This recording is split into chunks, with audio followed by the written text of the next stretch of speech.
అహ్మదాబాద్ విమాన ప్రమాదంలో బాధిత కుటుంబాలు ఒక్కొక్కరిది ఒక్కో కన్నీటి గాథ. విమాన ప్రమాదంలో మృతి చెందిన అనేక మంది తమ కలలు నెరవేరకుండానే చనిపోవడం వారి కుటుంబాల్లో తీవ్ర విషాదాన్ని నింపుతోంది.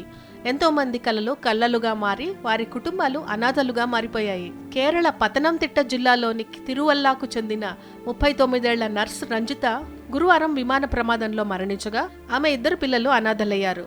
ఇద్దరు పిల్లల తల్లైన రంజిత యూకేలో నర్స్గా పనిచేస్తోంది.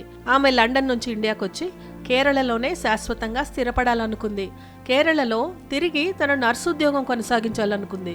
రంజిత యూకేకు వెళ్లక ముందు ఓమన్లోని సలాలాలో కొన్ని రోజులు పనిచేసింది. ప్రస్తుతం ఇంగ్లాండ్లో నర్సుగా ఆమెకు ఉద్యోగం దొరికింది. ఆమె తన కొత్త ఇంటి నిర్మాణాన్ని పూర్తి చేసి అందులోకి వెళ్లాలనే కలలు కంది. రంజితకు భర్త వినేష్, తల్లి తులసికుట్టి అమ్మ, 15 ఏళ్ల ఇందు చూదన్, 12 ఏళ్ల ఇతిక అనే ఇద్దరు పిల్లలు ఉన్నారు.